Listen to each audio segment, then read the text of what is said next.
Hujan, bagian 15. Lail dan Maryam menerima penugasan kedua dari organisasi relawan saat liburan antar semester.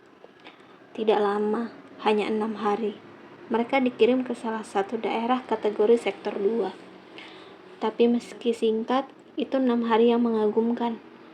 Mereka berdua benar-benar menemukan definisi seorang relawan. Siap berkorban demi kepentingan orang lain. Siap mengutamakan keselamatan orang banyak. Tempat itu jauh lebih buruk dibanding penugasan pertama mereka. Area itu terisolasi di lembah pegunungan, terletak di aliran sungai besar. Ada 2 kota kembar dengan penduduk belasan ribu di sana. Satu kota terletak di hulu sungai, di dekat bendungan irigasi. Satu kota berikutnya di bagian hilir, terpisah 50 km. Setiap kota memiliki satu lokasi pengungsian. Nyaris seluruh penduduk tinggal di tenda pengungsian. Bangunan kota hanya tersisa 10%, sisanya reruntuhan. Jalanan masih hancur tanpa perbaikan 3 tahun terakhir sejak gempa bumi. Pemerintah kota sudah menyerah. Mereka tidak punya anggaran, tidak punya tenaga, hanya mengandalkan bantuan dari luar. Sebagian besar penduduk yang lebih beruntung memiliki tabungan atau kerabat pindah ke kota lain. Sisanya yang tidak memiliki harta benda bertahan hidup di pengungsian. Anak-anak yatim piatu, orang tua jompo, penyandang cacat, mereka sangat tergantung bantuan relawan. Bersama Lail dan Maryam, ada 12 truk militer yang berangkat membawa barang kebutuhan pokok, pakaian, peralatan medis, dan obat-obatan. 6 truk berhenti di kota hilir sungai. 6 truk berikutnya meneruskan perjalanan menuju kota di hulu sungai. Lail dan Maryam bersama separuh relawan ditempatkan di kota hulu sungai. Jalanan penghubung 2 kota itu buruk. Aspal telah lama terkelupas, digantikan tanah liat yang jika hujan turun menjadi kubangan lumpur yang bisa merendam separuh badan truk. Penumpang terbanting-banting di dalam truk militer yang terus melaju menaklukkan jalan. Mereka tiba di tenda komando pukul 10 malam. Mereka langsung menerima briefing dan pembagian tugas dari komandan tenda pengungsian. Baru bisa beristirahat 1 jam kemudian. Lail langsung terkapar di atas kasur tipis, tidur. Maryam ikut tidur. Mereka lelah. Besok daftar pekerjaan telah menunggu. Rasa-rasanya baru sebentar Lail tertidur, saat dia sudah dibangunkan Maryam. Hari pertama mereka di lokasi pengungsian telah dimulai. Lail beranjak bangun, membujuk matanya membuka penuh. Ini sudah menjadi resikonya sebagai relawan. Mereka bersiap-siap berangkat ke rumah sakit darurat mengenakan seragam oranye. Saat membuka tutup tenda, pemandangan menakjubkan langsung menyambut mereka. Lail mendongak berputar. Tadi malam, saat pertama kali sampai, mereka tidak bisa melihat apapun selain gelap. Pagi ini pegunungan hijau dan lembah luas terhampar terlihat jelas. Kabut tipis mengambang di atas hijau pucuk pepohonan, seperti ada yang melukisnya. Burung-burung beterbangan, juga beberapa hewan liar yang mendatangi tenda pengungsian mencari sisa makanan. Maryam ikut menatap sekitar. Sebuah bendungan besar terlihat tidak jauh dari kota. Tingginya hampir 40 meter, dengan lebar 400 meter. Bendungan itu dulu digunakan sebagai irigasi persawahan seluruh lembah, mengairi puluhan ribu hektar. Dengan perubahan iklim dunia, penduduk tidak bisa menanam padi. Berusaha menanam kentang yang lebih banyak gagalnya. Sepanjang hari Lail dan Maryam terbenam di rumah sakit darurat. Hanya ada 1 dokter dan 4 perawat di rumah sakit itu. Sisanya pindah ke kota lain. Peralatan medis terbatas. Obat-obatan hanya datang setiap kali ada tim relawan yang tiba. Kondisi rumah sakit mengenaskan. Mereka harus mengurus banyak pasien, terutama anak-anak dan orang tua. Pukul 8 malam, Lail dan Maryam baru kembali ke tenda mereka. Mereka tidak sempat mandi, langsung merebahkan diri di atas kasur tipis, segera jatuh tertidur. Itu siklus yang sama seperti penugasan sebelumnya. Setiap hari, yang baru berakhir saat masa penugasan mereka berakhir. Kurang tidur, tidak mandi berhari-hari, kelelahan adalah tantangan bagi relawan. Tetapi situasi berubah serius saat hari ketiga. Sejak pagi, hujan turun membungkus kota. Suhu menyentuh 5 derajat Celcius. Hujan semakin deras menjelang petang dan berubah menjadi badai ketika malam datang. Angin kencang membuat tenda bergoyang. Saat relawan sedang berkumpul di tenda komando melakukan briefing kemajuan penugasan mereka, tiba-tiba terdengar suara bergemuruh dari atas. Itu dari bendungan irigasi. Komandan tenda pengungsian segera mengirim 2 relawan pergi ke bendungan besar untuk memeriksa. Salah satunya memiliki pengetahuan konstruksi sipil. 2 relawan kembali 1 jam kemudian membawa kabar buruk. Bendungan itu retak, ada sisi yang runtuh di dindingnya. Hanya soal waktu bendungan itu jebol. Tenda komando senyap, ketegangan menyeruak. Berapa jam bendungan itu bisa bertahan? Paling lama 10 jam, kata relawan yang memeriksa mengonfirmasi. Kita harus melakukan evakuasi penduduk. Mereka harus pindah ke dataran tinggi. Jika bendungan itu jebol, seluruh kota akan disapu air bah. Ujar salah satu relawan senior memberikan pendapat. Komandan tenda pengungsian mengangguk. 10 jam waktu yang cukup untuk melakukan evakuasi. Tapi itu bukan masalah besarnya. Melainkan bagaimana dengan kota di hilir sungai. Jaraknya 50 km. Tidak ada kendaraan yang bisa pergi ke sana. Jalan telah berubah menjadi kubangan lumpur. Jangankan truk. Motor lintas alam pun kesulitan melaju. Jaringan komunikasi juga terputus total sejak badai turun. Telepon satelit tidak berfungsi dan butuh 12 jam untuk pulih setiap hujan badai. Mereka juga tidak bisa mengirim perahu melintasi sungai besar yang sedang bergelora. Kita harus segera memperingatkan kota di hilir sungai, komandan. Jika bendungan itu jebol, hanya butuh waktu 2 jam air bah tiba di sana. Tapi bagaimana melakukannya? Komandan tenda pengungsian menatap seluruh tenda. Hening, menyisakan suara hujan deras, guntur, dan petir bersahut-sahutan. Kami yang akan ke sana memberikan peringatan. Maryam berkata mantap. Semua orang menatap Maryam. Bagaimana kamu akan tiba di sana? Komandan bertanya. Berlari secepat mungkin. Kali ini Lail yang menjawab. Tenda lengang. Aku tahu, kalian berdua adalah pemegang rekor tercepat tes rintang alam. Komandan tenda pengungsian menatap Maryam dan Lail bergantian.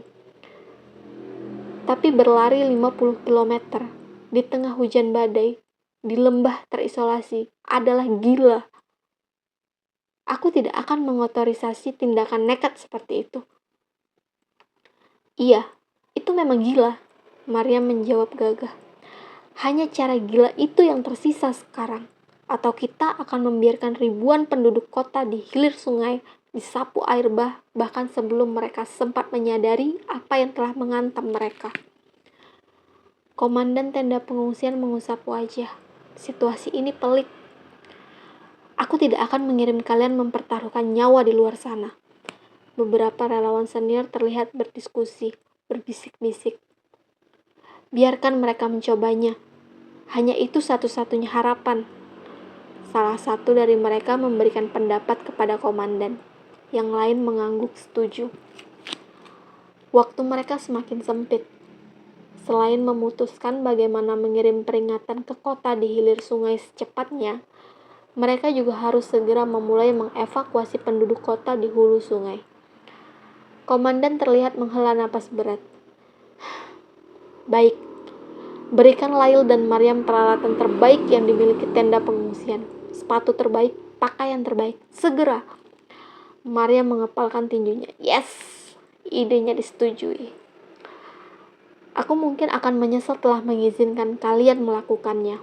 Komandan melepas Lail dan Maryam 15 menit kemudian. Tapi aku akan lebih menyesal jika penduduk kota di hilir sungai disapu air bah tanpa peringatan. Larilah secepat mungkin yang kalian bisa. Buat seluruh organisasi relawan bangga atas tindakan kalian." Persis kalimat itu tiba di ujungnya. Lail dan Maryam sudah berlari secepat mereka bisa meninggalkan tenda komando. Dilepas teriakan-teriakan semangat dari relawan lain di belakang. 50 kilometer, malam hari, hujan badai, suhu 5 derajat Celcius. Itu kombinasi yang menyulitkan. Dua teman baik itu bahu-membahu melintasi jalanan berlumpur, naik turun, berkelok-kelok. Sesekali petir menyambar membuat terang, memberitahu bahwa mereka berada di tengah hutan lebat. "Seharusnya kamu tidak mengeluarkan ide gila ini, Maryam." Lail berlari di sebelah Maryam, berseru, berusaha mengalahkan suara hujan. Maryam tertawa, menyeka wajahnya yang basah. Rambut keribunya berantakan. "Bagaimana kalau ada hewan buas di tengah jalan?" Maryam menggeleng. "Tidak ada hewan buas. Mereka memilih meringkuk di sarangnya. Hanya kita yang nekat melewati badai. Kita hewan buasnya, Lail."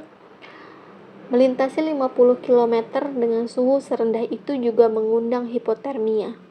Beruntung, pakaian yang mereka kenakan memiliki lapisan memadai untuk mencegah tubuh kehilangan suhu lebih cepat. Tapi sisanya tetap tidak mudah. Berkali-kali mereka terpeleset di medan terjal dan sulit. Terjatuh. Jika Lail yang jatuh, Maryam yang mengulurkan tangan, menyemangati. Jika Maryam yang terpeleset, Lail yang akan membantunya berdiri. Mereka berdua kompak, terus maju. "Ayo Lail, kita tidak sedang simulasi. Nasib ribuan orang menunggu kita." Maryam menghibur Lail yang mulai tertinggal setelah 2/3 perjalanan. Fisik Lail tidak setangguh Maryam. Lail di belakang mengangguk, membujuk kakinya terus berlari.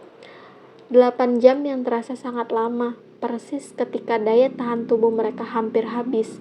Saat malam telah berganti siang, Lail dan Maryam tiba di kota hilir sungai. Lail ambruk di depan tenda komando, kelelahan. Maryam memeganginya agar tetap berdiri. Juga relawan Lail yang mengenali mereka segera membantu. "Ada apa Lail? Maryam, kenapa kalian kemari?" "Evakuasi penduduk kota," Maryam berkata serak. Tubuhnya yang kotor oleh lumpur juga lelah. Dia akhirnya jatuh terduduk. "Bendungan di hulu sungai retak, segera beritahu yang lain." Persis saat Maryam menyampaikan berita itu, bendungan di hulu jebol. Jutaan kubik air meluncur deras, menyapu apapun yang dilewatinya. Air bah itu butuh 2 jam untuk tiba di hilir. Lebih dari cukup bagi relawan mengevakuasi penduduk ke tempat yang lebih tinggi. Persis ketika ribuan penduduk tiba di lereng bukit, air bah itu sampai. Mereka menyaksikan seluruh kota disapu air, termasuk tenda-tenda di lokasi pengungsian. Lail dan Maryam yang ditandu pergi ke lereng bukit saling tatap, tertawa. Mereka telah berhasil memperingatkan kota di hilir sungai tepat waktu. Terlambat 15 menit, tidak terbayangkan akibatnya. Beberapa minggu kemudian, ribuan penduduk yang selamat dipindahkan ke kota lain. Itu pekerjaan besar, melibatkan banyak pasukan marinir. Truk-truk membawa seluruh penduduk. 2 kota itu secara resmi ditutup dari aktivitas apapun, menjadi kota mati seperti ratusan yang lain. 2 hari setelah kejadian itu, Lail dan Maryam kembali ke kota mereka. Melupakannya. Tetapi, cerita heroik saat mereka berlarian sepanjang malam sejauh 50 km menjadi materi dalam pelatihan dasar relawan tahun-tahun berikutnya. Dikenang oleh banyak orang. Ruangan kubus 4x4 meter persegi dengan lantai pualam itu lengang. "Ya Tuhan, kamu salah satu gadis itu." Elijah menatap gadis di atas sofa dengan tatapan tidak percaya. Dia pindah menatap layar tablet di tangannya. Sebuah benang biru muncul, sangat terang. Memori solid yang menyenangkan. Cerita itu valid. Bando logam di kepala pasien tidak bisa ditipu. "Ya Tuhan, aku tahu cerita itu." Elijah menutup mulutnya. Gadis di atas sofa mengangguk samar. Aku mendengar cerita itu beberapa tahun lalu saat pelatihan periodik bagi perawat. Peristiwa itu dijadikan studi kasus. Kami berdiskusi panjang tentang peristiwa itu. Dan kamu salah satu gadis di dalam cerita itu. Masih muda sekali, bahkan belum genap 18 tahun.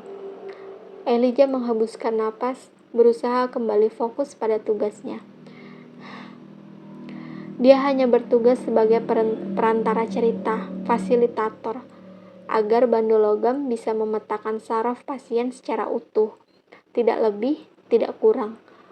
Tapi semua cerita tadi membuatnya mulai tertarik secara emosional. Bagaimana mungkin seorang gadis muda dengan profil yang dipenuhi catatan pelayanan masyarakat, punya kehidupan yang seru dan menakjubkan, datang ke ruangan kubus untuk melakukan terapi? Apa yang terjadi setelah itu, Lail? Sampai jumpa di bab selanjutnya. Jangan lupa like, komen, dan subscribe. Terima kasih.